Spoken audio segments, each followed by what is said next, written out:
겁없이 불상을 건드린 현감, 7살 동자승이 울음을 터뜨리자 산속의 모든 짐승이 죽이는 것보다 더 무서운 벌을 내렸다. 산은 거대한 짐승의 등뼈처럼 굽이쳐 흘렀다. 북쪽에서 불어오는 바람은 살점이 떨어져 나갈 듯 매서웠고 그 바람이 닿는 곳마다 서리꽃이 피어났다. 인가조차 찾기 힘든 첩첩산중, 깎아지른 절벽 끝에 위태롭게 매달린 절 하나가 있었다. 이름조차 세상에 널리 알려지지 않은 무연사였다. 무연사는 가난했다.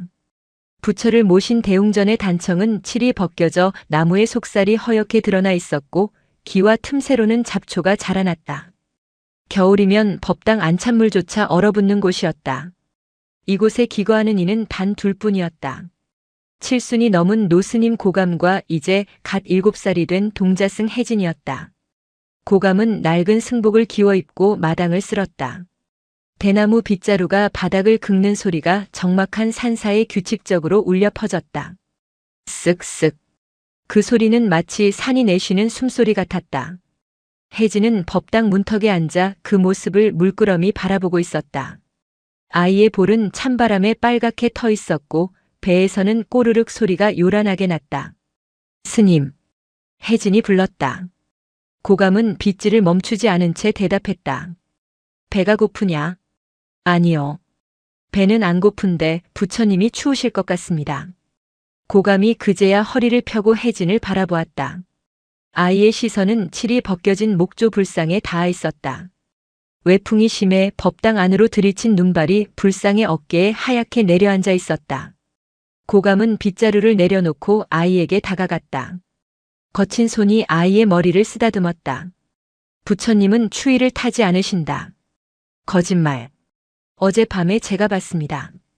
부처님이 춥다고 몸을 떠시는걸요. 내가 추우니 부처님도 추워 보이는 게다.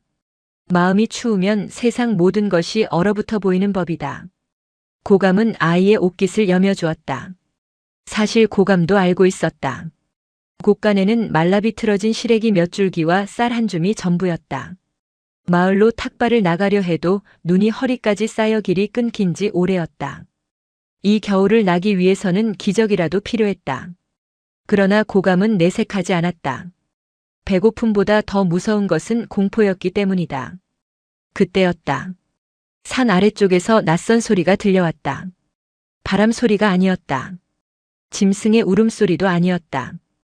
그것은 쇠와 쇠가 부딪히는 소리, 그리고 수많은 발이 눈을 밟는 소리였다. 쩍쩍. 얼어붙은 계곡의 얼음이 갈라지는 소리처럼 날카롭고 위협적이었다.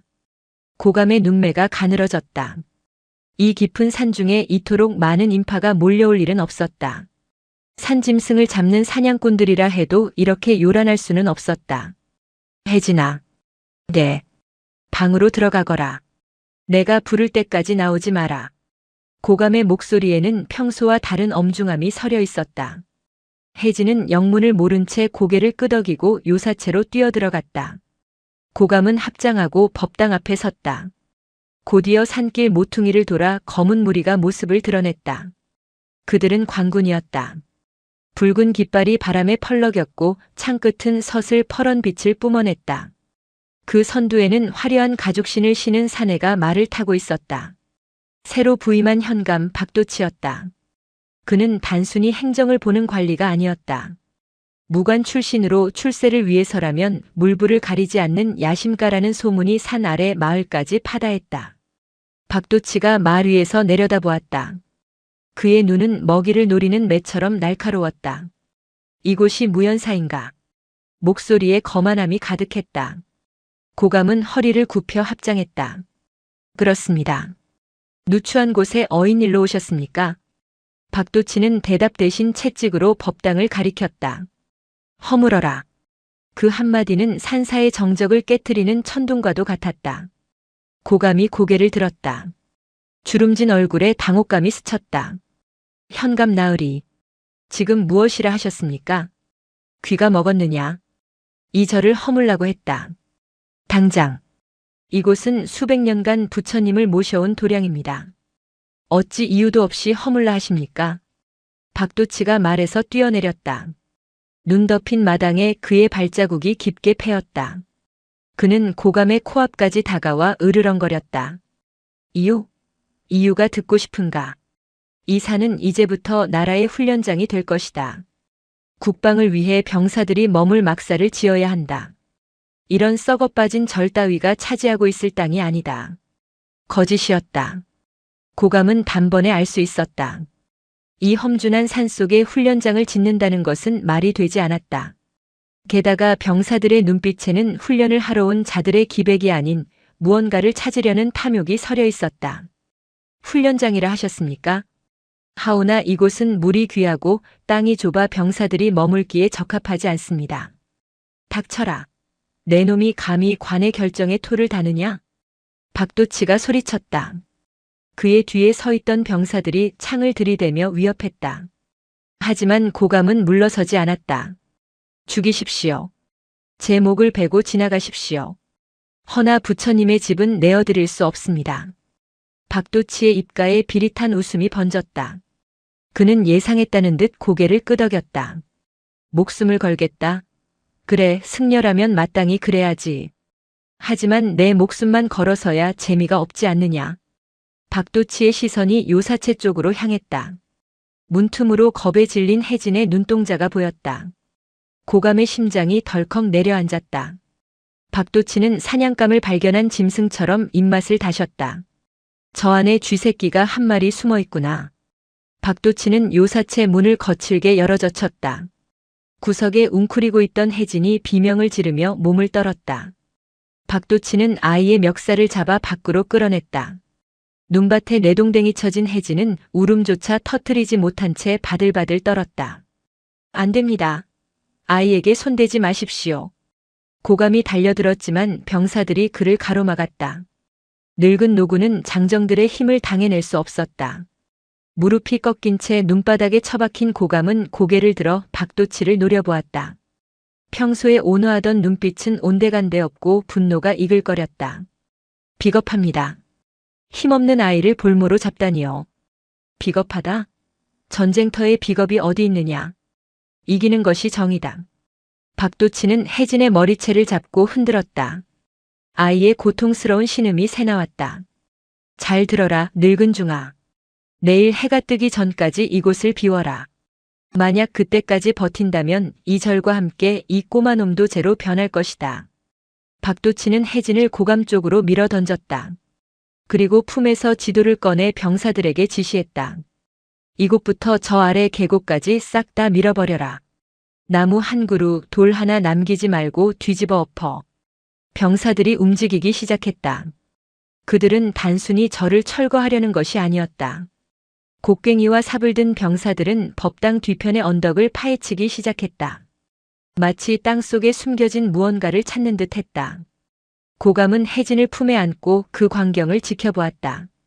박도치의 진짜 목적이 훈련장이 아니라는 것이 확실해졌다. 그는 무언가를 찾고 있었다. 전설로만 내려오던 이야기, 이 산 어딘가에 묻혀 있다는 산의 심장을 노리는 것이 분명했다. 그날 밤 무연사에는 정막이 감돌았다. 병사들은 마당에 불을 피우고 술판을 벌였고 고감과 혜진은 법당 구석에 갇혀 있었다. 혜진은 고감의 품에 파고들어 물었다. 스님, 저 사람들이 왜 땅을 파요?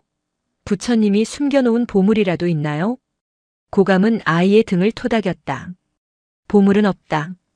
다만 인간의 욕심이 흙 속에 보물이 있다고 믿게 만들 뿐이다. 무서워요. 저 아저씨 눈이 호랑이보다 더 무서워요. 고감은 쓴웃음을 지었다. 호랑이. 이 산의 주인은 따로 있었다.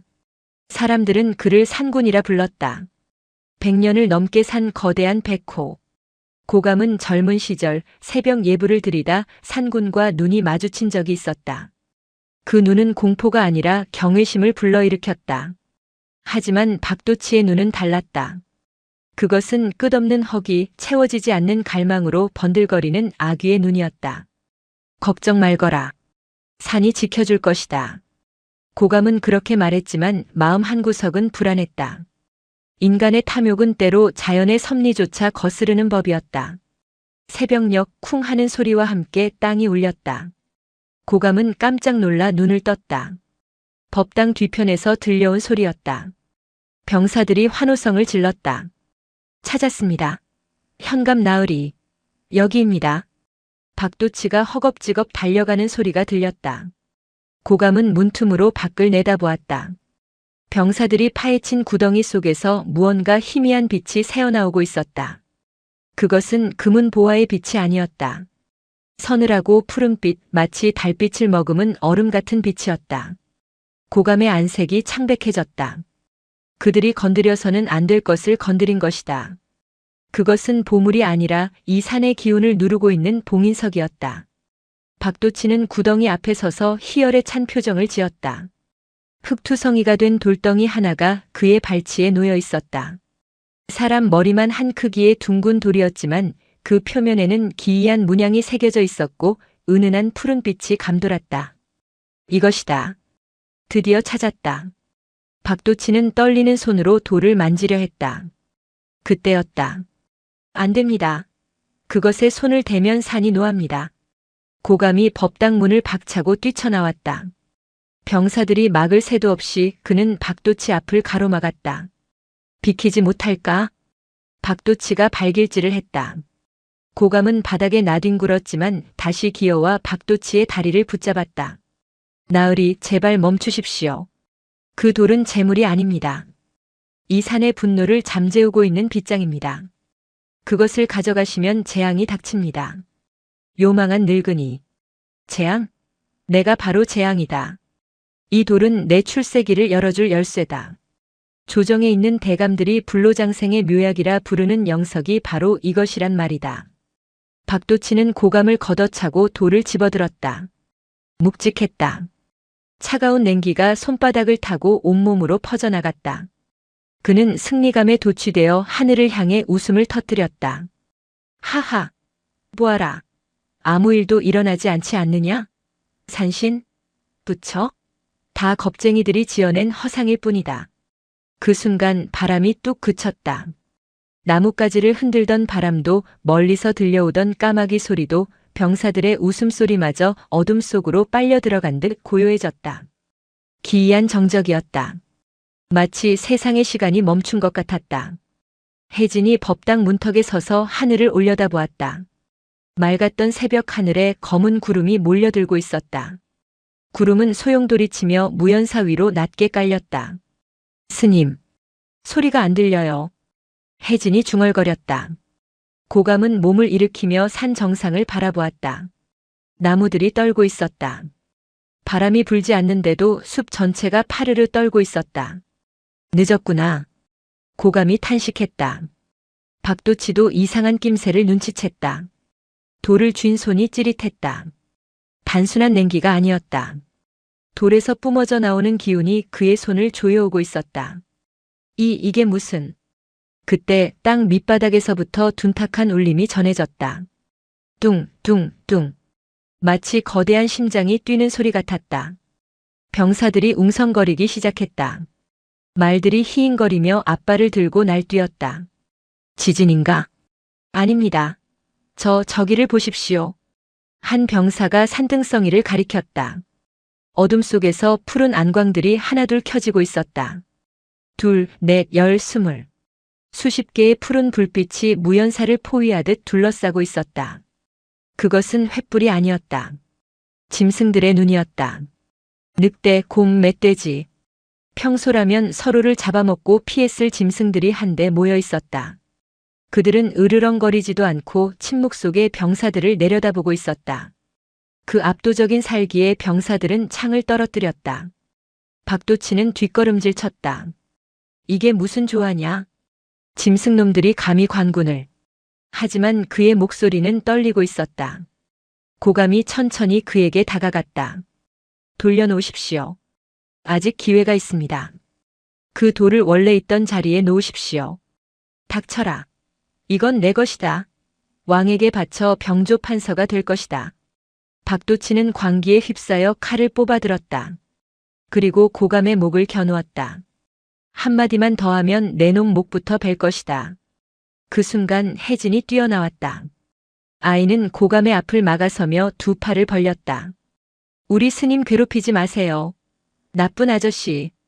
비켜라, 이 조무래기 녀석이. 박도치가 칼등으로 혜진을 치려 했다. 쾅! 천둥 소리와 함께 법당 지붕이 무너져 내릴 듯 흔들렸다. 그리고 법당 뒤편 가장 높은 바위 꼭대기에서 거대한 그림자가 솟아올랐다. 하얀 털이 눈부시게 빛나는 거대한 호랑이 산군이었다. 산군은 포효하지 않았다. 그저 바위 위에서 아래를 내려다볼 뿐이었다. 하지만 그 시선만으로도 병사들은 다리에 힘이 풀려 주저앉았다. 박도치의 말이 거품을 물고 쓰러졌다. 산군이 천천히, 아주 천천히 바위에서 내려왔다. 발소리 하나 들리지 않았다. 거대한 몸집이 바람처럼 부드럽게 움직였다. 산군은 마당 한가운데로 걸어와 박도치와 고감, 그리고 혜진 사이에 멈춰 섰다. 호랑이의 눈은 황금색이었다. 그 눈동자 안에 박도치의 공포에 질린 얼굴이 비쳤다. 박도치는 움직일 수 없었다. 손에 든 돌이 불덩이처럼 뜨거워졌다. 산군은 박도치를 향해 입을 벌리지 않았다. 대신 혜진을 바라보았다. 겁에 질려 눈물범벅이 된 아이의 얼굴을 보던 산군은 거친 혀로 아이의 볼에 흐르는 눈물을 핥았다. 까슬한 감촉에 혜진이 눈을 떴다. 부처님? 혜진의 입에서 나온 말이었다. 아이의 눈에는 그 거대한 맹수가 무서운 괴물이 아닌 자신을 달래주는 수호신처럼 보였던 것이다. 산군은 다시 고개를 돌려 박도치를 보았다. 이번에는 눈빛이 달랐다. 자비는 사라지고 멸망과 심판의 기운만이 가득했다. 산군이 낮게 으르렁거렸다. 그 소리는 사람의 말처럼 들렸다. 아니, 머릿속에 직접 울리는 목소리였다. 내 심장을 쥐고 있는 자여. 그 무게를 견딜 수 있겠느냐. 박도치는 비명을 지르며 돌을 던지려 했다. 하지만 손이 말을 듣지 않았다. 돌이 손에 달라붙은 듯 떨어지지 않았다. 돌에서 뻗어나온 푸른 핏줄 같은 기운이 박도치의 팔을 타고 올라오고 있었다. 이거 나. 이거 떼어내란 말이야. 박도치는 자신의 팔을 다른 손으로 내려쳤지만 소용없었다. 탐욕이 그를 집어삼키기 시작한 것이다. 박도치의 비명은 인간의 성대에서 나오는 소리가 아니었다. 짐승이 덫에 걸려 발버둥 칠 때 내지르는 단말마와 같았다. 그의 오른팔은 돌에 들러붙은 채 기괴하게 비틀리고 있었다. 푸른 핏줄이 손목을 타고 올라와 팔뚝을 지나 어깨까지 뱀처럼 휘감아 올랐다. 나으리. 충성심 깊은 호위무사 하나가 칼을 집어넣고 박도치에게 달려들었다. 그는 박도치의 팔을 잡아 돌을 떼어내려 했다. 그러나 무사의 손이 박도치의 몸에 닿는 순간 쩍 하는 소리와 함께 무사 역시 뒤로 나뒹굴었다. 그의 손바닥은 불에 댄 듯 검게 타들어가고 있었다. 오지 마. 다가오지 마라. 박도치는 뒷걸음질 치다 엉덩방아를 찧었다. 공포였다. 천하를 호령할 권력을 쥐었다고 믿었던 손에 들린 것은 감당할 수 없는 저주였다. 산군은 그 추태를 조용히 내려다보고 있었다. 섣불리 덤비지 않았다. 그저 거대한 앞발을 눈 덮인 땅에 딛고 황금빛 눈동자로 박도치의 영혼 밑바닥을 꿰뚫어둘 뿐이었다. 그 시선은 박도치에게 육체적인 고통보다 더 큰 압박감을 주었다. 고감 스님이 합장한 채 앞으로 나섰다. 그의 목소리는 흔들림이 없었다. 욕심을 놓으십시오. 돌을 쥐고 있는 것은 손이 아니라 나으리의 마음입니다. 닥쳐. 이 늙은 요물. 내 놈이 주술을 부린 것이지. 박도치는 악을 쓰며 팔을 휘둘렀다. 그러자 믿을 수 없는 일이 벌어졌다. 손에 붙어있던 돌에서 푸른 검기 같은 바람이 뿜어져 나와 옆에 서 있던 고목을 단숨에 베어버렸다. 우지끈. 아름드리 나무가 쓰러지며 눈먼지 흙먼지를 일으켰다. 병사들은 혼비백산하여 흩어졌다. 힘이다. 박도치의 눈이 다시금 광기로 번들거렸다. 고통스럽지만 이 돌에는 분명 인간을 초월하는 힘이 있었다. 공포가 환희로 바뀌는 찰나였다. 이 힘만 있다면 저 호랑이 놈도 잡을 수 있다. 박도치가 돌을 쥔 팔을 산군에게 겨누었다. 미친 짓이었다. 고감이 소리쳤다. 안 됩니다. 하지만 늦었다. 박도치는 온 힘을 다해 돌의 기운을 산군에게 쏘아보내려 했다. 그러나 산은 인간의 오만을 용서하지 않았다. 산군이 낮게 포효했다. 크르르릉. 그 소리는 고막을 찢는 굉음이 아니었다. 땅속 깊은 곳, 마그마가 끓는 듯한 진동이었다. 산군의 울음소리에 반응하여 박도치의 손에 들린 돌이 붉게 달아올랐다. 아! 냉기가 순식간에 열기로 바뀌었다. 살 타는 냄새가 진동했다. 박도치는 견디지 못하고 바닥을 굴렀다. 뼈가 으스러지는 고통 속에 그의 소나기 힘이 풀렸다. 툭! 돌이 바닥으로 떨어졌다. 돌이 땅에 닿자마자 산군이 도약했다. 거대한 백색의 섬광이 박도치의 머리 위를 스치고 지나갔다. 박도치는 목이 달아났다고 생각하고 눈을 질끈 감았다. 하지만 고통은 없었다. 대신 서늘한 바람이 이마를 스쳤다. 눈을 떴을 때 산군은 박도치의 뒤편에 서 있었다. 그리고 박도치의 머리 위에는 그가 쓰고 있던 관모가 산산조각이 난 채 흩어져 있었다. 죽이지 않았다. 다만 그가 가진 권위의 상징을 부수었을 뿐이다. 산군은 박도치를 죽일 가치조차 없다는 듯 고개를 돌려 떨어진 돌을 바라보았다. 산군은 앞발로 돌을 툭 쳤다. 그러자 붉게 달아올랐던 돌이 다시 차분한 회색빛으로 돌아오며 원래 묻혀있던 구덩이 속으로 대구르르 굴러 들어갔다. 마치 제 집을 찾아가는 짐승처럼 자연스러웠다. 산군이 구덩이 옆에 흙을 발로 긁어모아 덮었다. 투박한 동작이었지만 그 안에는 엄숙한 의식이 담겨 있었다. 흙이 덮이자 숲을 감싸던 기이한 한기와 짐승들의 포위망이 느슨해졌다. 그제야 병사들은 정신을 차렸다. 현감 나으리를 모셔라. 퇴각한다. 부관이 소리쳤다. 병사 2명이 거품을 물고 쓰러진 박도치를 부축해 일으켰다. 박도치의 오른팔은 수처럼 검게 그을려 있었고 그는 넋이 나간 사람처럼 허공을 응시하며 중얼거렸다. 내 것이다. 내 돌이다. 병사들은 도망치듯 산을 내려갔다. 그들이 떠나는 뒷모습을 보며 고감은 깊은 한숨을 내쉬었다. 끝난 것이 아니다. 이제 시작이구나. 마당에는 정적이 찾아왔다. 짐승들도 하나둘 숲속으로 사라졌다. 산군은 마지막까지 남아 고감과 혜진을 바라보았다. 혜진은 쭈뼛거리며 앞으로 나갔다. 고맙습니다. 호랑이님. 혜진이 고사리 같은 손을 모아 허리를 굽혔다. 산군은 콧김을 뿜었다. 그 입김이 혜진의 얼굴에 하얗게 서렸다. 산군은 혜진에게 시선을 한 번 주고는 소리 없이 돌아서서 절벽 위로 사라졌다. 눈 위에는 발자국조차 남지 않았다. 고감은 혜진을 안아들었다. 아이의 몸은 차갑게 식어 있었다. 긴장이 풀린 탓인지 혜진은 고감의 품에서 곤히 잠들었다. 고감은 아이를 요사체에 눕히고 법당으로 들어갔다. 무너질 듯 위태로운 법당, 바닥에 나뒹구는 촛대와 향로. 고감은 묵묵히 그것들을 제자리에 돌려놓았다. 그리고 부처님 앞에 엎드렸다. 관세음보살. 어리석은 중생들의 탐욕이 산을 깨웠습니다. 부디 이 아이만은 지켜주시옵소서. 고감은 알고 있었다. 박도치와 같은 자들은 수치를 모른다. 그들은 공포를 분노로 바꾸고 자신의 실수를 남의 탓으로 돌리는데 능숙하다. 오늘 그가 당한 수모는 더 큰 칼날이 되어 돌아올 것이었다. 산 아래 마을에서는 벌써 소문이 돌기 시작했다. 관군이 도망쳐 내려오는 꼴을 본 약초꾼들과 화전민들이 수군거렸다. 들었나? 현감이 산신 노릇을 하려다 벼락을 맞았다더군. 아니야, 호랑이 귀신이 씌었다던데? 팔이 괴물처럼 변해서 내려왔어. 소문은 바람을 타고 번졌다.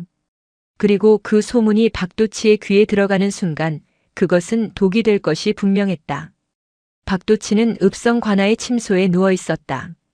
의원이 그의 팔을 살폈지만 고개를 저을 뿐이었다. 화상도 아니고 동상도 아닙니다. 맥이 끊기고 살이 죽어갑니다. 제 의술로는 나가라. 다 나가. 박도치는 성한 왼손으로 찻잔을 집어 던졌다. 의원과 시종들이 혼비백산하여 물러갔다. 방 안에는 박도치와 그의 신복인 이방만이 남았다. 박도치는 자신의 검게 변한 오른팔을 내려다보았다. 감각이 없었다. 하지만 밤마다 귓가에 속삭이는 소리가 들렸다. 가져와. 다시 그 힘을 가져와. 이방. 예, 나으리. 밖에 소문이 어떠하냐?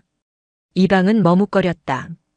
그것이 나으리께서 산신의 벌을 받았다느니 무연사의 늙은 중이 도수를 부려 관군을 물리쳤다느니 하는 흉흉한 소문이. 산신의 벌? 도술? 박도치가 낄낄거리며 웃었다. 웃음소리가 갈라져 쇳소리가 났다. 잘 됐구나. 아주 잘 됐어. 예? 백성들은 미신을 좋아하지. 하지만 더 좋아하는 것은 구경거리다. 그리고 두려워하는 것은 이단이지. 박도치는 몸을 일으켰다. 눈빛이 형형하게 빛났다. 공포에 질려 도망쳤던 비겁한 현감의 모습은 없었다. 살아남기 위해 그리고 복수하기 위해 그는 악귀가 되기로 작심했다. 방을 붙여라.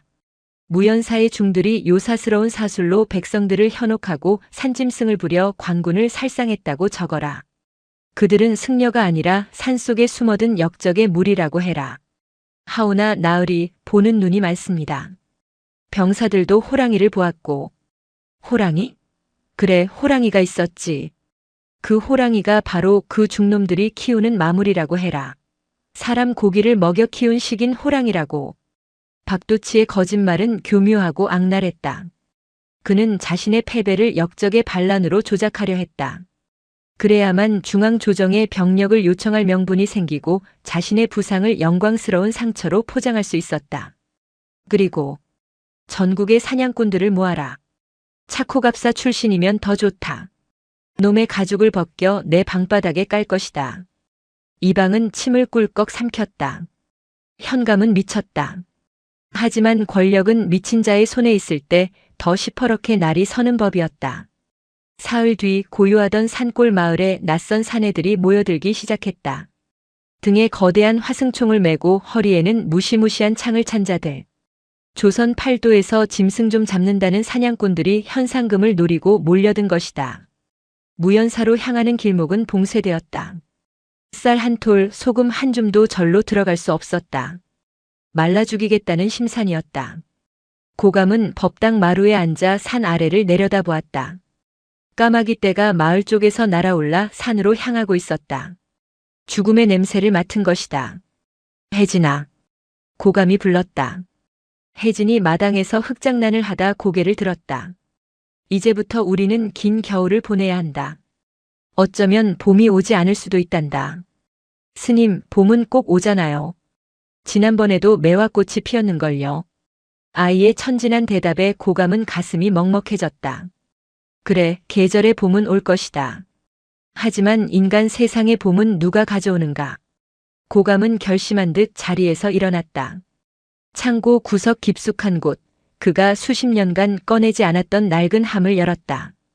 그 안에는 녹슨 검 한 자루와 핏자국이 희미하게 남은 승병의 머리띠가 들어있었다. 그는 다시는 살생을 하지 않겠다고 맹세했었다. 하지만 부처의 자비도 아수라장 앞에서는 분노의 가면을 써야 할 때가 있는 법이었다. 산 아래쪽에서 탕 하는 총성이 울려 퍼졌다. 전쟁의 서막이었다. 산으로 향하는 길목마다 목책이 세워졌다. 붉은 줄이 쳐졌고 그 줄에는 입산금지라는 팻말과 함께 역적 출몰 구역이라는 살벌한 문구가 나붙었다. 마을 사람들은 불안한 눈빛으로 산을 올려다보았다. 평생 그들을 굽어보며 지켜주던 산이 이제는 접근해서는 안 될 금지된 땅이 되어버렸다. 박도치가 불러 모은 사냥꾼들은 일반적인 엽사들이 아니었다. 그들은 북방에서 여진족과 싸우며 잔뼈가 굵은 용병들에 가까웠다. 대장격인 강포수는 한쪽 눈에 깊은 칼자국이 나 있는 사내였다. 그는 냄새만으로도 짐승의 암수를 구분하고 발자국 깊이만 보고도 놈의 무게를 알아맞힌다는 전설적인 추적자였다. 강포수는 무연사 입구 쪽에 진을 치고 앉아 곰방대를 물었다. 현감 나으리께서는 호랑이 가죽을 원하신다 했나? 옆에 있던 부하가 킬킬거리며 대답했다. 그렇습니다. 그리고 저 절간에 있는 늙은 중과 꼬마 놈도 산채로 잡아오라십니다. 강포수는 눈을 가늘게 떴다. 산채로라. 그게 더 어렵지. 죽이는 건 쉽지만 살려서 끌고 가는 건 짐승이나 사람이나 성가신 법이야. 무연사의 상황은 처참했다. 닷새가 지나자 쌀독 바닥이 드러났다. 고감은 하루 한 끼 먹던 죽마저 물을 더 부어 묽게 만들었다. 그마저도 혜진에게 대부분을 덜어주고 자신은 숭늉이나 다름없는 국물로 배를 채웠다. 스님, 저 사람들은 언제 가요? 배가 고파요. 혜진이 힘없는 목소리로 물었다. 아이의 볼살이 눈에 띄게 빠져 있었다. 고감은 아이의 손을 잡고 법당 뒤편 양지 바른 곳으로 데려갔다. 혜진아, 배고픔은 몸이 보내는 신호일 뿐이다. 마음까지 배가 고파선 안 된다. 이럴 때일수록 정신을 맑게 해야 한다. 하지만 7살 아이에게 수행을 강요하기엔 현실이 너무 가혹했다. 고감은 밤마다 몰래 요사체를 빠져나와 산길을 살폈다. 그러나 사냥꾼들이 설치해 놓은 덫과 함정이 곳곳에 도사리고 있었다. 그들은 산을 포위하고 토끼몰이를 하듯 서서히 조여오고 있었다. 단순히 굶겨 죽이려는 것이 아니었다. 그들은 밤마다 꽹과리를 치고 고함을 지르며 잠을 재우지 않는 심리전을 펼쳤다. 나오너라. 늙은 중아. 내 놈이 숨겨둔 금괴를 내놓으면 살려주마. 어린 놈은 어미가 보고 싶지 않으냐. 나와서 밥이나 먹고 가라. 조롱 섞인 외침이 산사에 메아리 쳤다. 혜진은 이불을 뒤집어 쓰고 귀를 막았다. 고감은 낡은 검을 무릎 위에 올려놓고 밤새 아이 곁을 지켰다. 검집은 낡았으나 그 안에 잠든 칼날은 주인의 살기를 감지하고 미세하게 떨고 있었다. 그는 과거 임진년 전란 때 승병장으로 활약하며 수많은 외적을 베었던 혈암이라 불리던 사내였다. 붓을 든 지 40년, 이제 다시 칼을 잡아야 할 때가 오고 있었다. 강포수는 숲을 돌아다니며 산군의 흔적을 쫓았다. 이상했다. 분명 거대한 호랑이의 발자국이 있는데 그 발자국은 어느 지점에서 호련히 사라졌다. 마치 날개가 달려 하늘로 솟구친 것처럼 흔적이 끊겨 있었다. 이놈은 보통 놈이 아니야. 영물이다. 강포수는 본능적으로 느꼈다. 이 사냥은 위험했다. 돈 몇 푼에 목숨을 걸 일이 아니었다. 그는 박도치를 찾아가 경고했다. 현감 나으리. 이 산의 주인은 건드리지 않는 게 좋겠습니다. 놈은 우리가 잡을 수 있는 짐승이 아닙니다. 박도치는 코웃음을 쳤다. 천하의 강포수가 겁을 먹은 게냐? 내가 준 선수금이 아까워서라도 놈의 가죽을 벗겨와야 할 것이다. 만약 실패한다면 내 놈들의 목이 그 값을 대신할 줄 알아라. 박도치의 광기는 이제 아군과 적군을 가리지 않았다. 강포수는 입술을 깨물며 물러나왔다. 선택의 여지가 없었다. 한편 혜진은 배고픔을 참다 못해 몰래 뒷문으로 빠져나갔다. 절 뒤편 잣나무 숲에 가면 겨울 다람쥐들이 숨겨놓은 도토리나 잣이 있을지도 모른다는 생각이었다. 고사리 손으로 언 땅을 파헤치던 혜진의 눈에 무언가 들어왔다. 덫에 걸린 어린 노루 한 마리였다. 쇠로 된 톱니가 노루의 발목을 파고들었고 노루는 피를 흘리며 가쁜 숨을 몰아쉬고 있었다. 혜진은 배고픔도 잊고 노루에게 다가갔다. 아프지? 내가 빼줄게. 가만히 있어. 혜진은 덫을 벌리려 안간힘을 썼다. 하지만 아이의 힘으로는 역부족이었다. 그때 숲속에서 인기척이 들렸다. 사냥꾼이었다. 어라? 이게 누구야? 절간의 꼬마 녀석 아니냐? 수염이 덥수룩한 사냥꾼이 비릿한 웃음을 흘리며 다가왔다. 그는 노루가 아닌 혜진을 노리고 있었다. 아이 하나를 잡으면 현감이 큰 포상을 내릴 것이 뻔했다. 이리 오너라. 맛있는 고기를 주마. 사냥꾼이 손을 뻗는 순간 혜진은 노루를 감싸 안으며 소리쳤다. 오지 마세요. 저리 가요. 사냥꾼은 혀를 차며 혜진의 멱살을 잡으려 했다. 그때였다. 휘잉 마이너스 퍽. 어디선가 날아온 돌멩이 하나가 사냥꾼의 이마를 정확히 강타했다. 사냥꾼은 비명을 지르며 뒤로 나자빠졌다. 누구냐? 나무 위에서 누군가 훌쩍 뛰어내렸다. 회색 승복을 입은 고감이었다. 칠순의 노인이라고는 믿기지 않는 가벼운 몸놀림이었다. 고감의 손에는 칼 대신 굵은 참나무 지팡이가 들려 있었다. 물러가라. 이 산은 살생을 허락하지 않는다. 사냥꾼은 허리춤에서 단검을 뽑아들고 덤벼들었다. 이 늙은이가 죽고 싶어 환장을 했구나. 고감은 피하지 않았다. 지팡이를 살짝 비틀어 사냥꾼의 손목을 치고 회전하는 힘을 이용해 명치를 찔렀다. 억하는 소리와 함께 사냥꾼이 고꾸라졌다. 간결하고 군더더기 없는 무예였다. 고감은 쓰러진 사냥꾼을 뒤로 하고 덫을 악력으로 벌려 노루를 풀어주었다. 절뚝거리며 도망가는 노루를 보며 혜진이 울먹였다. 스님, 죄송해요. 배가 너무 고파서. 고감은 아이를 업었다. 그의 등은 넓고 따뜻했지만 미세하게 떨리고 있었다. 아니다. 내 잘못이 아니다. 중생을 구했으니 그것으로 되었다. 하지만 고감은 알고 있었다. 방금의 소란으로 그들의 위치가 노출되었다는 것을. 늑대 떼가 몰려올 것이다. 강포수의 부하가 당했다는 소식은 삽시간에 퍼졌다. 박도치는 길길이 날뛰었다. 늙은 중 하나를 당해내지 못한단 말이냐? 당장 공격해라. 모조리 쓸어버려. 강포수는 신중론을 폈지만 박도치는 듣지 않았다. 그는 더 잔혹한 방법을 택했다. 놈들이 굴 밖으로 나오지 않는다면 굴을 태워버리면 그만이다. 화공이었다. 겨울산은 건조해서 불이 붙기 쉬웠다. 바람까지 북서풍이 불어 절 쪽으로 향하고 있었다. 나으리, 산에 불을 놓으면 짐승들이 마을로 내려옵니다. 민가까지 위험해집니다. 강포수가 만류했지만 박도치는 이미 제정신이 아니었다. 불을 질러라. 내 명령이다. 병사들이 횃불을 숲 여기저기에 던졌다. 마른 낙엽에 불이 붙자 화마는 순식간에 몸집을 불렸다. 타닥타닥. 나무 타는 소리가 비명처럼 들려왔다. 매캐한 연기가 무연사를 덮쳤다. 고감과 혜진은 법당 마당으로 나왔다. 산 아래쪽에서 시뻘건 불길이 혀를 날름거리며 올라오고 있었다. 스님, 불이에요. 산이 타요. 혜진이 발을 동동 구르며 울음을 터뜨렸다. 고감의 표정이 굳어졌다. 이것은 전쟁이 아니었다. 학살이었다. 나무도 풀도 겨울잠을 자던 벌레들도 모두 타 죽을 것이다. 고감은 결단을 내렸다. 혜진아, 우물에 가서 물을 길어오너라. 법당 주변에 물을 뿌려야 한다. 스님은요?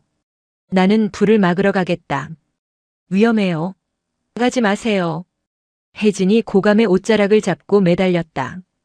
고감은 아이의 눈을 맞추며 말했다. 피한다고 해결될 일이 아니다. 누군가는 막아야 한다. 부처님이 나를 이곳에 보낸 이유가 있을 것이다.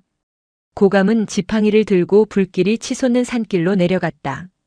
뜨거운 열기가 얼굴을 확 덮쳤다. 불길 너머로 병사들과 사냥꾼들이 창을 겨누고 올라오고 있었다. 저기 있다. 늙은 중이다. 쏴라. 총성이 울렸다. 탄환이 고감의 발치에 튀었다. 고감은 지팡이를 휘두르며 달려들었다. 불길 속에서 춤추듯 움직이는 그의 모습은 흡사불의 신 화신과도 같았다. 그는 병사들의 다리를 걸어 넘어뜨리고 총구를 하늘로 쳐올렸다. 사람을 죽이지 않으면서 제압하는 것은 죽이는 것보다 몇 배나 힘든 일이었다. 고감의 승복은 불티에 그을려 구멍이 숭숭 뚫렸고 이마에서는 피가 흘러내렸다. 하지만 중과부적이었다. 수십 명의 병사를 홀로 막아낼 수는 없었다. 병사 하나가 뒤에서 고감의 어깨를 창으로 찔렀다. 고감이 무릎을 꿇었다. 병사들이 그를 에워쌌다. 지독한 늙은이. 이제 끝이다. 병사가 칼을 치켜들었다. 고감은 눈을 감고 마지막 연부를 외웠다. 그때 산 정상에서부터 거대한 바람이 불어닥쳤다. 불길을 더 키우는 바람이 아니었다. 불을 짓누르는 무겁고 습한 바람이었다. 바람과 함께 기이한 소리가 들렸다. 그것은 짐승의 울음소리가 아니었다. 산 자체가 비명을 지르는 듯한 소리였다. 쿠구구구. 땅이 울렸다. 병사들은 중심을 잃고 비틀거렸다. 타오르던 불길이 갑자기 한쪽으로 쏠리더니 마치 누군가 입으로 훅 불어 끈 것처럼 일순간에 사그라들었다. 검은 연기 속에서 거대한 그림자가 나타났다. 이번에는 혼자가 아니었다. 산군의 뒤로 수십 마리의 짐승들이 따르고 있었다. 멧돼지 떼가 앞장섰고 그 뒤를 늑대들이, 그리고 나무 위에는 살쾡이와 수리부엉이들이 포진했다. 자연계의 먹이사슬이 파괴된 기이한 군대였다. 그들은 공통의 적 산을 태우려는 인간들을 향해 적의를 드러내고 있었다. 상군이 포효했다. 캬앙! 그 소리는 병사들의 고막을 찢고 들어가 뼛속까지 공포를 심었다.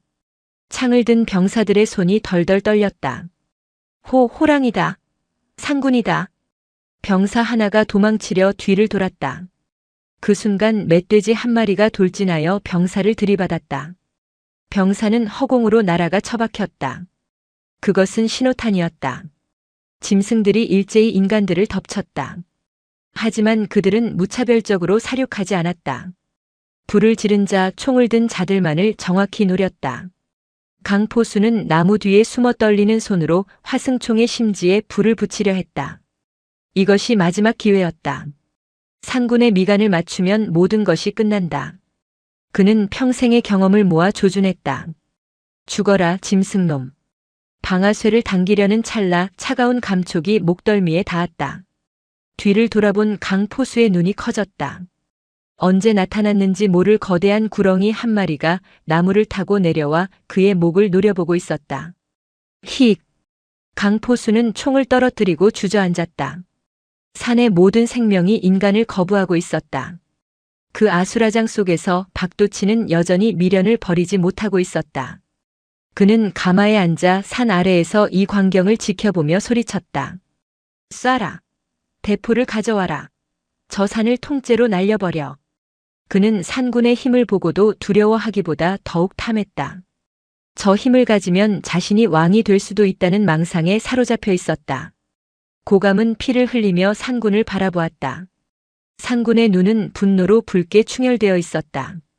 이대로라면 병사들뿐만 아니라 산 아래 마을까지 쑥대밭이 될 것이 분명했다. 분노한 신은 자비를 모르는 법이다. 고감은 비틀거리는 몸을 일으켜 상군 앞을 가로막았다. 멈추십시오. 상군이시여. 상군이 멈칫했다. 거대한 발톱이 고감의 머리 위에서 멈췄다. 뜨거운 콧김이 고감의 얼굴을 덮쳤다. 이들은 죄인이나 마을의 백성들은 죄가 없습니다. 분노를 거두시고 저들에게 돌아갈 기회를 주십시오. 상군은 으르렁거렸다. 인간은 기회를 줘도 모른다. 모두 죽여야 숲이 산다. 압니다. 허나 저 아이를 보십시오. 고감이 손으로 저를 가리켰다. 연기 자욱한 법당 마당에 혜진이 서 있었다. 아이는 무서움에 떨면서도 타다 남은 나무에 붙은 불을 작은 바가지에 물로 끄고 있었다. 한 번, 두 번. 계란으로 바위치기 같은 행동이었지만 아이는 멈추지 않았다. 아직 산을 사랑하는 인간의 씨앗이 남아 있습니다. 저 씨앗마저 짓밟으시렵니까? 산군의 시선이 혜진에게 닿았다. 아이의 순수한 행동이 짐승의 왕의 마음을 움직였다. 산군은 길게 숨을 내쉬었다. 살기가 잦아들었다.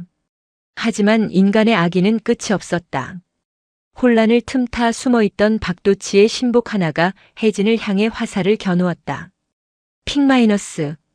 파공음이 들렸다. 고감이 고개를 돌렸을 때는 이미 화살이 시위를 떠난 뒤였다. 안 돼. 고감이 절규했다. 그러나 거리가 너무 멀었다. 화살은 정확히 혜진의 가슴을 향해 날아갔다. 그 순간 산군이 몸을 날렸다. 빛보다 빠른 움직임이었다. 하지만 산군조차도 그 거리를 단숨에 좁힐 수는 없었다. 화살이 혜진의 가슴에 박히기 직전 누군가의 그림자가 아이 앞을 막아섰다. 툭. 화살이 꽂히는 둔탁한 소리가 났다. 혜진은 눈을 질끈 감았다 떴다. 자신의 앞에는 아무도 없었다. 아니, 바로 발밑에 작은 다람쥐 한 마리가 화살을 대신 맞고 쓰러져 있었다. 산의 가장 작은 생명이 아이를 구하기 위해 몸을 던진 것이다. 그 작은 희생이 산 전체를 침묵시켰다. 다람쥐의 죽음은 산을 멈춰 세웠다. 거대한 산군도 창을 든 병사들도 심지어 타오르던 불길마저 그 순간 숨을 죽인 듯 했다. 혜진은 무릎을 꿇고 아직 온기가 남은 작은 주검을 두 손으로 받쳐들었다. 화살은 다람쥐의 몸보다 더 굵고 길었다. 그 작은 몸뚱이가 아이의 심장을 대신해 꿰뚫린 것이다. 미안해. 나 때문에. 혜진의 눈물이 다람쥐의 털을 적셨다. 아이의 울음소리는 크지 않았다. 그러나 그 흐느낌은 고요한 산속의 파문처럼 번져나갔다. 병사들 사이에서 동요가 일었다. 그들은 산짐승을 잡아 죽이는 것에 익숙한 자들이었지만 이 상황은 무언가 달랐다. 짐승들이 인간을 공격하다가도 아이를 지키기 위해 제 목숨을 던졌다. 이것은 사냥이 아니었다. 그들은 지금 신성한 영역을 침범한 죄인이 된 기분이었다. 이게 무슨 짓이냐? 활을 쏘았던 병사가 덜덜 떨며 중얼거렸다. 그의 손에서 활이 스르르 미끄러져 떨어졌다. 그는 자신이 쏜 화살이 짐승이 아닌 산의 영혼을 죽였다는 공포에 사로잡혔다. 상군이 천천히 혜진에게 다가갔다. 거대한 머리를 숙여 죽은 다람쥐의 냄새를 맡았다. 그리고 길고 낮은 울음소리를 냈다. 분노가 아닌 애도였다. 그 소리에 숲속에 숨어있던 다른 짐승들도 일제히 울부짖기 시작했다. 늑대의 하울링, 까마귀의 울음, 멧돼지의 거친 숨소리가 뒤섞여 장엄한 진원곡이 되었다. 강포수는 총을 내려놓았다. 그는 산전수전 다 겪은 사냥꾼이었지만 이런 광경은 처음이었다. 철수한다. 강포수가 낮게 말했다. 뭐라고? 명령도 없이? 박도치의 부관이 따져 물었지만 강포수는 그를 무시하고 돌아섰다. 돈도 좋고 벼슬도 좋지만 천벌을 받을 짓은 안 해. 이 산은 우리가 건드려서는 안 될 곳이야. 더 있다가는 우리 모두 산의 거름이 될 걸세. 강포수가 앞장서서 내려가자 주저하던 사냥꾼들과 병사들도 하나둘 무기를 거두고 뒷걸음질 쳤다. 공포는 전염병보다 빨랐다. 그들은 산군의 눈빛을 피해 도망치듯 산을 빠져나갔다. 산 아래 가마에 있던 박도치는 병사들이 썰물처럼 밀려 내려오는 것을 보고 격분했다. 이놈들이 어디를 가느냐? 다시 올라가라. 명령 불복종은 참수다. 박도치는 칼을 빼들고 병사들을 위협했다. 하지만 병사들의 눈에는 현감의 칼보다 산의 분노가 더 두려웠다. 그들은 박도치를 지나쳐 마을로 혹은 읍성으로 뿔뿔이 흩어졌다. 다시 올라가란 말이다. 저놈들을 죽여. 박도치는 악을 썼지만 그의 목소리는 공허하게 메아리칠 뿐이었다. 남은 것은 그의 사병 몇 명과 이방뿐이었다. 박도치는 썩어가는 오른팔을 부여잡고 무연사 쪽을 노려보았다. 두고 보자. 내 반드시 다시 올 것이다. 그때는 산뿐만 아니라 이 고을 전체를 불태워서라도 내 놈들을 찾아낼 것이다. 박도치는 이를 갈며 물러갔다. 인간들이 사라진 자리, 산군과 짐승들도 혜진과 고감을 한번 바라보고는 숲속으로 자취를 감췄다. 고감은 혜진의 어깨를 감싸 안았다. 혜진아, 묻어주자. 두 사람은 법당 뒤편 가장 볕이 잘 드는 곳에 작은 무덤을 만들었다. 혜진은 고사리 손으로 돌을 하나하나 쌓아 올렸다. 다음 생에는 호랑이로 태어나. 그래서 아무도 널 괴롭히지 못하게 해. 아이의 기도는 슬프고도 투명했다. 고감은 합장하고 반야심경을 읊었다. 바람이 불어와 쌓인 낙엽을 쓸고 지나갔다. 마치 산이 그들의 기도를 들었다고 대답하는 듯 했다. 박도치의 팔은 이제 팔이라고 부르기 힘들 정도로 흉측하게 변해 있었다. 검게 죽은 살점은 딱딱하게 굳어 마치 돌처럼 변했고 그 경계선은 어깨를 넘어 목덜미까지 올라오고 있었다. 고통은 사라졌지만 그 자리를 대신한 것은 끊임없는 환청이었다. 더 많은 것을 원해. 피를. 생명을. 그것은 돌의 저주이자 그 돌에 깃든 악한 기운의 속삭임이었다. 박도치는 관아의 안방에 처박혀 술만 퍼마셨다. 하지만 취기조차 오르지 않았다. 나으리 읍내의 유명한 무당을 데려왔습니다. 이방이 조심스럽게 아뢰었다. 박도치는 퀭한 눈으로 고개를 들었다. 백발이 성성한 노파가 방으로 들어왔다. 그녀는 박도치를 보자마자 헛구역질을 하며 뒷걸음질 쳤다. 이건 사람이 아니야. 귀신도 이런 귀신은 없어. 주둥이 닥쳐라. 고칠 수 있는가 없는가. 박도치가 으르렁거렸다. 노파는 떨면서 말했다. 고칠 수 없습니다. 이미 산의 저주가 뼛속까지 파고들었습니다. 살려면 돌려줘야 합니다. 훔친 것을 원래 자리에 돌려놓고 1000번을 빌어도 모자랍니다. 돌려줘? 크크크. 박도치는 미친 듯이 웃었다. 내가 왜? 이 힘이 나를 선택했는데? 나는 죽지 않는다. 이 산을 정복하고 저주를 내 것으로 만들 것이다. 박도치는 칼을 뽑아 노파를 베었다. 비명도 없이 노파가 쓰러졌다. 바닥에 피가 흥건히 고였다. 박도치는 그 피를 보자 기이한 희열을 느꼈다. 오른팔의 검은 돌조각들이 피 냄새에 반응하여 꿈틀거렸다. 피다. 피가 필요해. 박도치는 깨달았다. 이 저주받은 힘을 유지하고 통제하려면 재물이 필요하다는 것을. 그는 이방을 바라보았다. 이방은 공포에 질려 바닥에 납작 엎드렸다. 나 나으리. 살려주십시오. 걱정 마라. 너는 쓸모가 있으니. 박도치는 피 묻은 칼로 지도를 가리켰다. 무연사 아래에 있는 작은 마을 산음리였다. 마을 사람들을 잡아들여라. 남녀노소 가리지 말고 모조리 끌고 와. 그들을 어찌하시려고. 인질이다. 중놈들은 자비심 때문에 제 목숨은 버려도 남의 목숨은 버리지 못하지. 놈들이 내려오지 않으면 매일 한 명씩 목을 베어 그 피를 산에 뿌릴 것이다. 그것은 인간이 할 수 있는 생각이 아니었다. 악귀의 발상이었다. 이방은 거역할 수 없었다. 거역하는 순간 자신의 목이 먼저 날아갈 것임을 알았기 때문이다. 그날 오후 관군들이 산음리 마을을 덮쳤다. 평화롭던 마을은 순식간에 아수라장이 되었다. 아이들의 울음소리, 아낙네들의 비명이 끊이지 않았다. 병사들은 사람들을 밧줄로 엮어 마을 입구의 큰 느티나무 아래로 끌고 갔다. 박도치는 느티나무 아래 평상에 앉아 그 광경을 지켜보았다. 그의 오른팔은 이제 핏빛으로 붉게 빛나고 있었다. 그는 붓을 들어 흰 천에 글을 썼다. 먹물이 아닌 방금 죽인 닭의 피로 쓴 전갈이었다. 내일 해가 중천에 뜰 때까지 아이와 돌을 가져오지 않으면 이 마을은 피바다가 될 것이다. 박도치는 사냥꾼 하나를 시켜 그 천을 무연사 일주문에 걸어놓게 했다. 무연사는 적막했다. 고감 스님은 일주문에 걸린 피 묻은 천을 떼어냈다. 비릿한 피냄새가 코를 찔렀다. 천에 적힌 글귀를 읽어내려가는 고감의 손이 부들부들 떨렸다. 나무아미타불. 어찌 인간이 이토록 잔혹해질 수 있단 말인가. 박도치는 넘어서는 안 될 선을 넘었다. 이것은 이제 절과 관아의 싸움이 아니었다. 선과 악, 생명과 파괴의 대결이었다. 고감은 천을 품에 넣고 법당으로 돌아왔다. 혜진은 불상 앞에서 절을 하고 있었다. 3000배를 하겠다며 고집을 피운 지 벌써 닷새째였다. 아이의 무릎은 헐어 있었고 이마에는 멍이 들어 있었다. 혜진아, 그만하거라. 아직 멀었습니다. 스님, 제가 더 빌어야 산군님이 노여움을 푸시고 저 나쁜 사람들도 마음을 고쳐먹을 거예요. 고감은 가슴이 미어지는 것 같았다.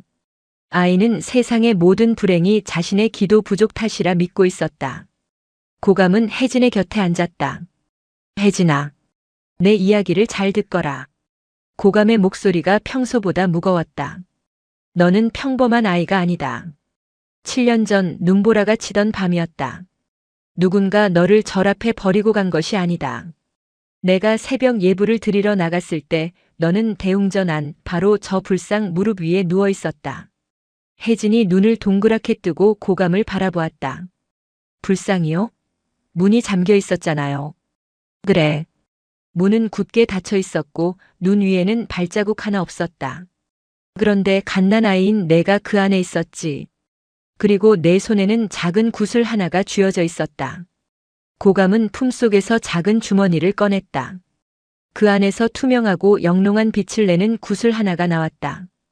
박도치가 가져갔던 봉인석과는 비교도 안 될 만큼 맑은 기운이 뿜어져 나왔다. 이것이 무엇인가요? 이 산의 눈물이다. 아니, 어쩌면 심장일지도 모르지. 박도치가 가져간 것은 껍데기일 뿐 진짜 힘은 내가 가지고 태어났다. 상군이 너를 따르고 짐승들이 너를 지키는 이유가 그것이다. 너는 이 산이 낳고 부처가 기른 아이다. 혜진은 구슬을 받아들었다. 따뜻했다. 마치 엄마의 품속 같은 온기가 느껴졌다. 그럼 제가 이 산의 주인인가요? 주인이 아니라 지키는 자다. 혜진아, 저 아래 마을 사람들이 위험하다. 박도치가 너를 원한다. 내가 내려가서 해결하려 했으나 놈은 나 같은 늙은 중의 목숨으로는 만족하지 않을 것이다. 고감은 차마 혜진에게 내가 가야 한다고 말할 수 없었다. 어떻게 이 어린아이를 악마의 아가리에 밀어넣을 수 있겠는가. 그는 혼자 내려가서 죽음으로 항거할 생각이었다. 하지만 혜진은 고감의 마음을 읽은 듯 했다. 아이는 구슬을 품에 넣고 자리에서 일어났다. 제가 갈게요. 안 된다. 놈은 너를 죽일 수도 있다. 스님께서 그러셨잖아요. 피한다고 해결될 일이 아니라고. 그리고 혜진이 맑은 눈으로 고감을 올려다보았다. 제가 가면 마을 사람들을 살려주겠죠? 다람쥐처럼. 제가 대신 맞으면 되잖아요. 그 말에 고감은 참았던 눈물을 터뜨렸다. 아이는 희생의 의미를 본능적으로 알고 있었다. 그것은 가르쳐서 되는 것이 아니었다. 같이 가자. 내 목숨이 붙어 있는 한 누구도 내 털럭 하나 건드리지 못하게 할 것이다. 고감은 장롱 깊숙한 곳에서 다시 낡은 승병의 칼을 꺼내 들었다. 이번에는 지팡이가 아니었다. 날이 선 징검이었다. 자비는 끝났다. 이제는 말을 벨 시간이다. 두 사람은 산을 내려가기 시작했다. 뒤따라오는 인기척은 없었으나 숲 전체가 그들을 배웅하고 있었다. 나뭇가지들이 길을 터주었고 바람이 등 뒤를 밀어주었다. 그리고 저 멀리 가장 높은 바위 위에서 산군이 그들을 지켜보고 있었다. 산군은 알았다. 오늘 밤 산의 역사가 바뀔 것임을. 그리고 인간 아이의 선택이 짐승인 자신에게 어떤 결단을 요구하고 있음을. 산군이 하늘을 향해 길게 포효했다. 그것은 출정의 신호였다. 산음리 마을 어귀 느티나무 아래는 그야말로 도살장 앞의 가축 우리와 같았다. 수십 명의 마을 사람들이 포승줄에 묶인 채 무릎을 꿇고 있었고 그 주위를 창을 든 병사들이 살기등등하게 에워싸고 있었다. 아이들은 울다 지쳐 부모의 품에 얼굴을 묻었고 노인들은 체념한 듯 눈을 감고 있었다. 그들 앞 평상에 앉은 박도치는 핏발 선 눈으로 해가 떠오르는 동쪽 하늘을 노려보고 있었다. 그의 오른팔은 이제 옷소매를 찢고 나올 만큼 기괴하게 부풀어 올랐다. 검은 돌비늘이 어깨를 넘어 목덜미까지 침범했고 그 틈새로 시뻘건 열기가 새어나왔다. 해가 중천에 가까워졌다. 박도치가 쉰 목소리로 중얼거렸다. 놈들은 오지 않을 것이다. 제 목숨 아까운 줄 아는 중놈들이니. 그는 옆에 서 있던 이방에게 손짓했다. 약속대로 해라. 본보기를 보여야지. 이방이 떨리는 손으로 병사들에게 신호를 보냈다. 병사 하나가 대열 맨 앞에 있던 촌장을 끌어냈다. 백발의 촌장은 살려달라고 빌 힘조차 없어 보였다. 병사가 환도검을 높이 쳐들었다. 마을 사람들의 비명이 터져나왔다. 멈춰라. 쩌렁쩌렁한 일갈이 마을 입구에서 들려왔다. 사람들의 시선이 일제히 그곳으로 쏠렸다. 흙먼지가 이는 길 위로 두 사람의 그림자가 길게 드리워졌다. 회색 승복이 피와 흙으로 얼룩진 고감 스님, 그리고 그의 손을 꼭 잡고 있는 작은 동자승 혜진이었다. 병사의 칼이 허공에서 멈췄다. 박도치의 입꼬리가 비틀리며 올라갔다. 오, 드디어 오셨군. 자비로우신 생불신 부처나셨어. 고감은 뚜벅뚜벅 걸어 들어왔다. 그의 걸음에는 망설임이 없었다. 포위망을 뚫고 박도치의 코앞까지 다가간 고감은 잡고 있던 혜진의 손을 놓고 등 뒤에 찼던 낡은 칼을 풀어 바닥에 꽂았다. 약속대로 왔다. 아이와 나를 취하고 백성들은 놓아주어라. 박도치는 킬킬거렸다. 순진하군. 내가 언제 너희만 오면 다 끝낸다 했더냐? 나는 이 산의 모든 것을 원한다. 내 놈들의 목숨, 저 아이가 가진 비밀, 그리고 이 건방진 마을놈들의 복종까지. 약조를 어길 셈이냐? 약조는 힘있는 자가 정하는 것이다. 박도치가 눈짓하자 매복해 있던 사병들이 그물을 던졌다. 고감과 혜진을 동시에 올가매려는 수작이었다. 하지만 고감은 이미 예상하고 있었다. 혜진아, 눈을 감거라. 고감이 소리침과 동시에 바닥에 꽂았던 칼을 뽑았다. 챙강. 녹슨 칼집이 부서지며 서슬 퍼런 칼날이 빛을 발했다. 고감은 그물을 칼로 찢어발기고 순식간에 회전하며 달려드는 병사들의 창대를 베어버렸다. 이 늙은이가. 병사들이 당황하여 주춤거렸다. 고감의 검술은 단순한 무예가 아니었다. 살생을 위한 검이 아니라 상대를 제압하고 무력화시키는 활인검이었다. 그는 칼등으로 병사들의 손목과 발목을 가격했다. 뼈 부러지는 소리가 연달아 들렸다. 나는 40년 전 불사를 맹세했다. 허나 오늘 마구니를 멸하기 위해 파괴를 허락받으려 한다. 고감의 눈빛은 더 이상 자애로운 스님이 아니었다. 전장을 누비던 혈암의 귀환이었다. 마을 마당은 순식간에 난장판이 되었다. 묶여있던 마을 사람들은 병사들이 당황한 틈을 타 몸으로 들이받으며 저항하기 시작했다. 잡아라. 죽여도 좋다. 박도치가 괴성을 질렀다. 그는 직접 칼을 뽑아들고 전장에 뛰어들었다. 그의 검은 오른팔이 웅웅거리며 진동했다. 그가 칼을 휘두를 때마다 검은 검기가 뿜어져 나와 땅을 갈랐다.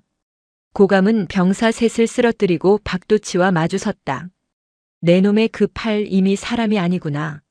시끄럽다. 이것이 힘이다. 박도치가 내리친 칼을 고감이 받아냈다. 깡! 쇳길이 부딪히는 소리가 천둥처럼 울렸다. 고감은 뒤로 밀려났다. 칠순의 노구로는 괴력이 된 박도치의 힘을 감당하기 버거웠다. 손바닥이 찢어지고 입안에서 비린 피맛이 났다. 하지만 고감은 물러서지 않았다. 뒤에 혜진이 있었다. 어서 도망쳐라. 사람들을 데리고 산으로 가라. 고감이 소리쳤지만 혜진은 움직이지 않았다. 아이는 난장판이 된 마당 한가운데 서서 피 흘리며 싸우는 스님과 비명을 지르는 마을 사람들을 멍하니 바라보고 있었다. 왜? 사람들은 서로를 아프게 할까? 혜진의 가슴 속에 품은 구슬이 뜨거워지기 시작했다. 박도치는 고감을 거칠게 몰아붙였다. 그의 검은 팔이 고감의 목을 조르려 했다. 고감은 칼자루로 간신히 막아냈지만 박도치의 손에서 뿜어져 나오는 도끼가 피부를 태웠다. 죽어라. 늙은 중아. 박도치가 결정타를 날리려는 순간 혜진이 달려들어 박도치의 다리를 깨물었다. 악! 박도치가 비명을 지르며 혜진을 발로 걷어찼다. 작은 몸이 공처럼 굴러가 흙바닥에 처박혔다. 혜진아. 고감이 빈틈을 보였다. 그 틈을 놓치지 않고 박도치의 칼이 고감의 허벅지를 깊게 베었다. 고감이 무릎을 꿇었다. 붉은 피가 분수처럼 솟구쳤다. 스님. 혜진이 울먹이며 기어갔다. 고감은 쓰러진 채로 혜진을 감싸 안았다. 병사들이 그들을 포위했다. 창끝이 두 사람의 목을 겨누었다. 상황은 종료되었다. 고감은 더 이상 일어설 수 없었다. 박도치는 거친 숨을 몰아쉬며 그들 앞에 섰다. 보아라. 너희의 부처가 어디 있느냐. 결국 힘이 이긴다. 박도치는 혜진의 머리채를 잡아 일으켰다. 그리고 아이의 품을 뒤져 빛나는 구슬을 꺼냈다. 이것이군. 산의 심장. 구슬을 손에 쥐자 박도치의 검은 팔이 더욱 요동쳤다. 그는 광소했다. 이제 이 산은 내 것이다. 혜진은 구슬을 뺏긴 것보다 피투성이가 된 고감 스님의 모습에 넋이 나갔다. 스님의 얼굴은 창백해져 가고 있었다. 스님. 일어나세요. 네. 혜진이 고감의 피 묻은 손을 잡고 흔들었다. 고감은 힘겹게 눈을 떴다. 혜진아. 울지 마라. 참는 것이 수행이다. 하지만 혜진은 고개를 저었다. 싫어요. 안 참을래요. 박도치가 비웃었다. 그래, 울어라. 실컷 울어. 내 울음소리가 내 승전가다. 박도치는 일부러 고감의 상처를 발로 밟았다. 고감이 고통스러운 신음을 삼켰다. 아프잖아요. 그만해요. 혜진이 소리쳤다. 박도치는 아이의 얼굴에 침을 뱉었다. 너도 아프냐? 부처도 아프다더냐? 자비는 배를 채워주지 않고 기도는 칼을 막지 못한다. 똑똑히 봐라. 이것이 세상이다. 혜진은 박도치를 올려다보았다. 그리고 쓰러진 마을 사람들을 보았다. 죽은 어미 곁에서 우는 아이, 팔이 잘린 아버지, 피웅덩이. 이것이 세상이라면 세상은 잘못된 것이다. 참는 것이 부처라면 부처님은 너무 잔인하다. 혜진의 눈에서 굵은 눈물방울이 뚝 떨어졌다. 그리고 아이는 입을 열었다. 으아앙. 그것은 칭얼거림이 아니었다. 소리 없는 흐느낌도 아니었다. 가슴 밑바닥, 아니 영혼의 가장 깊은 곳에서 터져나오는 원초적인 울음이었다. 부처님, 너무 미워요. 다들 아프게만 하고, 아무도 안 도와주고. 부처님 무서워요. 살려주세요. 혜진의 통곡 소리는 쩌렁쩌렁하게 울려 퍼졌다. 그 소리는 이상하게도 날카롭지 않았다. 대신 묵직한 파동이 되어 대기를 흔들었다. 아이가 울음을 터뜨리는 순간 뚝 바람이 멈췄다. 흔들리던 나뭇가지가 정지했다. 비명을 지르던 마을 사람들도 욕설을 퍼붓던 병사들도 입을 다물었다. 박도치마저 손에 든 구슬의 빛이 꺼지는 것을 보고 얼어붙었다. 세상의 모든 소리가 지워진 듯한 정적. 오직 아이의 울음소리만이 그 진공 같은 공간을 채웠다. 하늘이 어두워지기 시작했다. 구름이 해를 가린 것이 아니었다. 사방에 산봉우리 그림자가 길게 늘어져 마을을 집어삼키고 있었다. 대낮인데도 밤처럼 깜깜해졌다. 그리고 그 어둠 속에서 무언가 거대한 것이 눈을 떴다. 쿵. 심장 박동 소리 같기도 하고 거인이 발을 내딛는 소리 같기도 한 진동이 땅을 울렸다. 쿵, 쿵. 병사들이 웅성거렸다. 말들이 미친 듯이 날뛰며 고삐를 끊고 도망쳤다. 지진인가? 아닙니다. 산이 내려옵니다. 막루에 있던 병사가 비명을 지르며 가리켰다. 마을을 둘러싼 동, 서, 남, 북, 4개의 산봉우리에서 동시에 흙먼지가 일었다. 숲이 물결치듯 흔들렸다. 나무들이 양옆으로 갈라지며 길을 내주었다. 쿠오! 앞산에서 호랑이의 포효가 터졌다. 그러자 뒷산에서 곰의 울음소리가 응답했다. 계곡에서는 늑대떼의 하울링이, 하늘에서는 독수리의 울음이 쏟아져 내렸다.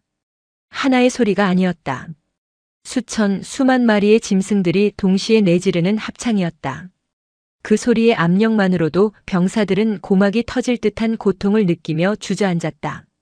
어둠 속에서 푸른 안광들이 켜졌다. 하나, 열, 백, 천. 마을을 포위한 숲의 경계선마다 수천 개의 눈동자가 인간들을 내려다보고 있었다. 이게 무슨... 박도치는 뒷걸음질 쳤다. 그가 쥔 구슬이 미친 듯이 뜨거워지며 손을 태우려 했다. 가장 높은 언덕, 마을을 굽어보는 바위 위에 거대한 그림자가 나타났다. 상군이었다. 하지만 예전의 모습이 아니었다. 그의 몸은 집채만하게 커져 있었고 온몸에서 하얀 서기가 뿜어져 나와 어둠을 밝혔다. 상군은 혼자가 아니었다. 그의 양옆으로 멧돼지, 사슴, 고라니, 삭 등 산에 사는 모든 짐승이 도열해 있었다. 피식자와 포식자가 어깨를 나란히 하고 오직 하나의 목표를 향해 살기를 내뿜었다. 이것은 짐승의 무리가 아니었다. 산 그 자체였다. 산이 분노를 형상화하여 내려온 것이었다. 상군이 입을 벌려 포효했다. 내 아이를 울린 자 누구인가? 그 목소리는 사람의 귀로 들리는 것이 아니었다. 머릿속을 직접 강타하는 뇌성병력이었다. 병사들은 공포에 질려 창을 버리고 바닥에 머리를 박았다. 오줌을 지리는 자, 기절하는 자들이 속출했다. 도망칠 곳은 없었다. 사방이 짐승의 벽으로 막혀 있었다. 박도치만이 떨리는 다리로 서 있었다. 그는 공포에 질려 있으면서도 그 압도적인 힘에 매료되어 있었다. 이것이다. 내가 원하던 힘이 바로 이것이다. 그는 미친 사람처럼 웃으며 산군을 향해 구슬을 들어 올렸다. 복종해라. 내가 심장을 가지고 있다. 내가 너의 주인이다. 산군은 가소롭다는 듯 콧김을 뿜었다. 그러자 박도치가 든 구슬이 공중으로 붕 떠올랐다. 박도치가 잡으려 했지만 구슬은 그의 손을 빠져나가 혜진에게로 날아갔다. 혜진의 눈물 젖은 손등 위에 구슬이 사뿐히 내려앉았다. 구슬은 아이의 눈물과 만나자 눈부신 황금빛을 뿜어냈다. 그 빛은 박도치의 검은 팔을 비췄다. 으악! 박도치는 팔이 타들어가는 고통에 비명을 질렀다. 빛은 따뜻했지만 악한 자에게는 어파에 불과되어 살을 파고들었다. 산군이 산을 내려오기 시작했다. 그가 한 발을 내딛자 병사들은 모세의 기적처럼 갈라져 길을 텄다.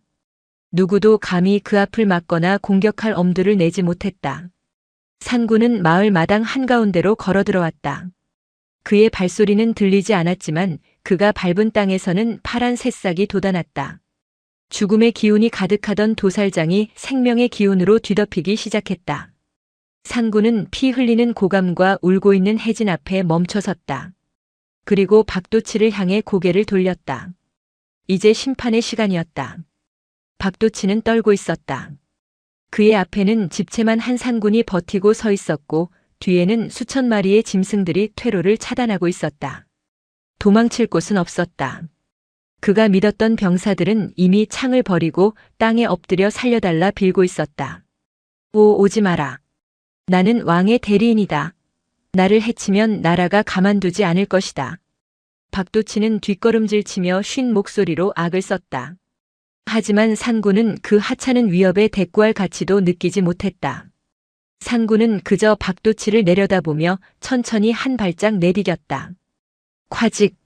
산군의 앞발이 박도치가 차고 있던 관인 벼슬아치의 도장이 들어있는 주머니를 밟았다. 옥으로 만든 도장이 가루가 되어 부서지는 소리가 났다. 권력의 상징이 짐승의 발 아래 흙먼지가 된 것이다. 박도치는 자신의 검게 변한 오른팔을 들어 올렸다. 마지막 발악이었다. 죽어. 다 죽어버려. 그는 남은 기력을 짜내어 주먹을 휘둘렀다. 하지만 혜진에게 구슬을 빼앗긴 그의 팔은 더 이상 힘을 쓰지 못했다. 오히려 그 팔은 썩은 고목처럼 바스러지기 시작했다. 산군은 공격하지 않았다. 그저 박도치의 눈을 뚫어져라 응시했다. 그 황금빛 눈동자 속에는 우주의 심연이 담겨 있었다. 박도치는 그 눈을 마주한 순간 자신의 영혼이 발가벗겨지는 느낌을 받았다. 그가 저지른 악행들, 억울하게 죽인 사람들의 비명, 탐욕으로 일그러진 자신의 내면이 거울처럼 비쳐 보였다. 아, 보지 마. 쳐다보지 말란 말이다. 박도치는 눈을 감고 괴로워했다. 육체의 고통보다 더 끔찍한 것은 자신의 추악함을 직시하는 정신적 고문이었다.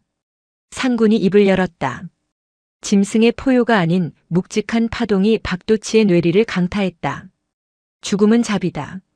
너에게는 자비를 베풀지 않겠다. 산군은 앞발을 들어 박도치의 검은 오른팔을 내리눌렀다. 뼈가 부러지는 소리 대신 기이한 바람 빠지는 소리가 났다. 박도치의 팔을 감싸고 있던 검은 돌비늘과 도끼가 산군의 발을 통해 땅으로 흡수되었다. 저주받은 힘이 빠져나가자 박도치의 팔은 비틀린 나뭇가지처럼 흉측하게 말라비틀어졌다. 평생 쓸 수 없는 그저 달려만 있는 짐승의 앞다리처럼 변해버렸다. 내 팔, 내 힘. 박도치는 바닥을 기며 흐느꼈다. 산군은 고개를 돌려 바닥에 떨어진 관아의 문서들을 보았다. 사찰을 헐고 땅을 징발한다는 내용이 적힌 문서였다. 산군은 날카로운 발톱으로 그 종이들을 갈기갈기 찢어 허공에 날렸다. 하얀 종이 조각들이 눈처럼 흩날렸다. 그것은 완전한 패배였다. 권위도 무력도 명분도 모두 사라졌다. 산군은 마지막으로 박도치의 귓가에 낮게 그르렁거렸다. 이 산을 기억하라. 평생 산 그림자만 보아도 오금이 저릴 것이다. 그 말을 끝으로 산군은 몸을 돌렸다. 박도치는 공포와 절망에 짓눌려 거품을 물고 기절했다. 산군이 돌아서자 거짓말처럼 하늘이 개기 시작했다. 먹구름이 물러가고 따스한 햇살이 마을 마당을 비췄다. 짐승들은 질서정연하게 움직였다. 그들은 마을 사람들을 해치지 않았다. 오히려 묶여있던 포승줄을 이빨로 끊어주었고 겁에 질린 아이들의 볼을 혀로 하차주고는 숲으로 사라졌다. 가장 마지막까지 남은 것은 산군이었다. 그는 쓰러져 있는 고감 스님과 혜진에게 다가갔다. 혜진은 여전히 손에 구슬을 쥔 채 울먹이고 있었다. 산군은 혜진의 손에 있는 구슬을 바라보았다. 가져가지 않았다. 대신 거친 혀로 고감 스님의 피 묻은 상처를 핥았다. 기적 같은 일이 일어났다. 피가 멈추고 찢어진 살이 아물기 시작했다. 고감의 창백하던 얼굴에 희미하게 혈색이 돌아왔다. 스님. 혜진이 고감의 품에 안겼다. 고감은 눈을 뜨고 산군을 올려다보았다. 말은 필요 없었다. 그들은 눈빛으로 깊은 대화를 나누었다. 고맙습니다. 산의 주인이시여. 지키는 것은 너희의 몫이다. 산군은 긴 꼬리를 흔들며 천천히 산으로 올라갔다. 그의 뒷모습은 맹수가 아닌 거대한 신선의 형상처럼 보였다. 짐승들이 모두 사라지자 마을에는 다시 평범한 바람소리와 새소리가 들려왔다. 마을 사람들은 그제야 정신을 차렸다. 그들은 박도치가 아닌 고감 스님과 혜진을 향해 무릎을 꿇었다. 살려주셔서 감사합니다. 부처님이 우리를 살리셨어. 고감은 비틀거리며 일어났다. 그는 혜진의 손을 잡고 마을 사람들을 향해 합장했다. 일어나십시오. 살린 것은 제가 아닙니다. 이 아이의 눈물과 산의 자비가 여러분을 살린 것입니다. 혜진은 자신의 손에 쥔 구슬을 보았다. 구슬은 더 이상 빛나지 않았다. 평범한 돌멩이처럼 투박하게 변해 있었다. 혜진이 고개를 갸웃거렸다. 스님 구슬이 빛나지 않아요. 고감은 미소 지으며 아이의 머리를 쓰다듬었다. 빛은 구슬에 있었던 것이 아니다. 내 마음속에 있었던 게지. 이제 그 돌은 제 할 일을 다 했으니 자연으로 돌려보내 주자꾸나. 두 사람은 다시 무연사로 향했다. 무너진 담장, 타버린 숲. 하지만 그 폐허 속에서도 희망은 싹트고 있었다. 마을 사람들이 하나둘 도구를 챙겨 들고 그들의 뒤를 따랐다. 스님, 저희가 돕겠습니다. 저를 다시 세웁시다. 누가 시키지 않았는데도 사람들은 나무를 베고 돌을 날랐다. 박도치가 강제로 시켰을 때는 지옥 같던 노역이 스스로 마음을 내어 하니 축제가 되었다. 계절이 두 번 바뀌었다. 산에는 다시 푸른 잎이 무성해졌고 무연사의 기와 지붕은 새 것으로 단장되었다. 박도치의 소식은 바람결에 들려왔다. 그는 관직에서 파면당하고 귀양을 갔다고 했다. 하지만 귀양지에서도 집에 들어가지 못하고 벌벌 떤다고 했다. 뒷산의 그림자만 보아도 호랑이가 온다. 며 비명을 지르고 밤이면 이불을 뒤집어 쓰고 미친 사람처럼 군다는 것이었다. 죽임 당하지 않았으나 평생을 공포라는 감옥에 갇혀 사는 형벌. 그것은 죽음보다 더 가혹한 산군의 심판이었다. 어느 맑은 가을날 오후. 고감 스님은 마당을 쓸고 있었고 훌쩍 자란 혜진은 툇마루에 앉아 멀리 산등성이를 바라보고 있었다. 스님, 왜 그러느냐? 그때 호랑이님은 왜 저 나쁜 현감을 죽이지 않았을까요? 그냥 앙하고 물어버렸으면 더 빨랐을 텐데요. 고감은 빗자루를 내려놓고 혜진의 옆에 앉았다. 죽이는 것은 쉽다. 허나 그것은 또 다른 원한을 낳는다. 상군께서 그를 살려둔 것은 그가 평생 자신의 죄를 마주하고 참회할 시간을 주기 위함이다. 때로는 살아있는 것이 죽는 것보다 더 큰 가르침이 되기도 한단다. 혜진은 고개를 끄덕였다. 그리고 품속에서 조그만 돌멩이 하나를 꺼냈다. 빛을 잃은 그 구슬이었다. 혜진은 매일 그것을 닦고 있었다. 스님, 저는 이제 알 것 같아요. 무엇을 말이냐? 부처님은 절에만 계신 게 아니었어요. 저 산에도 계시고 다람쥐 마음속에도 계시고 저 돌멩이 안에도 계세요. 고감은 흐뭇한 미소를 지었다. 아이는 칠순의 노승보다 더 깊은 깨달음을 얻고 있었다. 그래. 산이 곧 절이고 절이 곧 산이다. 우리는 그저 잠시 머물며 빗자루질을 하는 객일 뿐이지. 혜진이 다시 물었다. 처음 현감이 왔을 때 했던 그 질문이었다. 그럼 이제 부처님은 안 아프시죠? 고감은 산 정상을 바라보았다. 바람이 불어와 풍경을 울렸다. 댕그랑 댕그랑. 그 소리는 산의 웃음소리 같았다. 그래. 오늘은 자비가 분노를 입고 다녀갔다. 덕분에 산도 부처님도 편안해지셨을 게다. 혜진은 활짝 웃었다. 그 웃음이 가을 햇살보다 눈부셨다. 산은 말이 없었다. 그저 묵묵히 그 자리에 서서 인간 세상을 굽어볼 뿐이었다. 하지만 그들은 알고 있었다. 산은 감지 않고 있는 거대한 눈이라는 것을. 인간이 탐욕을 버리고 서로를 보듬을 때 산은 언제나 넉넉한 품을 내어주지만 오만해지는 순간 언제든 분노의 옷을 입고 내려올 수 있다는 것을. 고감과 혜진은 마주보고 합장했다. 그리고 다시 마당을 쓸기 시작했다. 쓱쓱. 빗질 소리가 산사에 평화롭게 울려 퍼졌다. 영상이 마음에 드셨다면 구독과 좋아요 부탁드립니다. 지금 우리가 밟고 있는 이 땅의 진짜 주인은 누구라고 생각하시나요? 댓글로 여러분의 의견 나눠주세요.